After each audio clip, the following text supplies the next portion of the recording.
Hello friends, இன்றைக்கி வரலட்சுமி பண்டிகைக்கு கலசம் இல்லாமல் எப்படி சிம்பிளான முறையில் ஃபோட்டோ வச்சு பூஜை பண்ணுறது அப்படின்றத பார்க்கலாம்.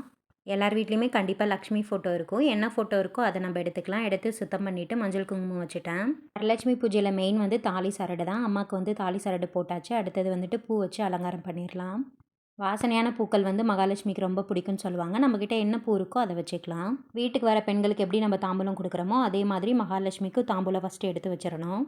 தாம்பூலத்தில் பார்த்திங்கன்னா ப்ளவுஸ் பிட்டு, மஞ்சள் கயிறு, அப்புறம் வந்துட்டு வளையல், மஞ்சள் குங்குமம் எல்லாமே வச்சுருக்கேன். நம்ம வந்துட்டு நிறைய பழம் வாங்கணும்ல அவசியம் இல்லைங்க. மெயினானது வந்து மாதுளம்பழம். மாதுளம்பழம் வாங்கினா மட்டுமே போதும். இந்த வரலட்சுமி பூஜையை எல்லாருமே பண்ணலாம். இவங்க பண்ணணும், அவங்க பண்ணணும் அப்படின்ற எந்த இதுவுமே கிடையாது. எல்லாருமே பண்ணலாம். முதல்ல இந்த வருஷம் தான் பண்ண போகிறேன், எனக்கு கலசம் வச்சு பண்ண தெரியாது அப்படின்றவங்க இந்த மாதிரி சிம்பிளான முறையில் ஃபோட்டோ வச்சு நம்ம அம்மாவை அழைச்சிக்கலாம் வீட்டுக்கு. நெய்வேத்தியமாக என்னென்ன வைக்கலான்னு பார்த்தீங்கன்னா, சக்கரை பொங்கல், இல்லைனா பால் பாயசம், இல்லைனா உளுந்த வடை. நம்மளுக்கு என்ன முடியுமோ அதை சிம்பிளாக வச்சுட்டு நம்ம பூஜை பண்ணிக்கலாம்.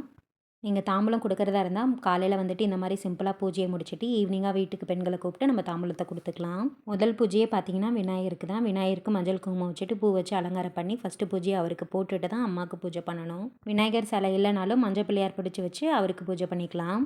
விளக்கேற்றிட்டு தேங்காய் பழம் உடைச்சி பூஜையை ஸ்டார்ட் பண்ணிக்கலாம். நான் வீடியோக்காக இப்படி வச்சுருக்கேன், அதனால் விளக்கு மட்டும் ஏற்றலை.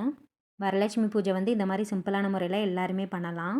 கண்டிப்பாக இந்த வீடியோ உங்களுக்கு யூஸ்ஃபுல்லாக இருக்கும்னு நினைக்கிறேன். இந்த வீடியோ பிடிச்சிருந்தா லைக் பண்ணுங்கள், ஷேர் பண்ணுங்கள். அப்படியே மறக்காம நம்ம சேனலை சப்ஸ்கிரைப் பண்ணுங்கள். தேங்க்யூ.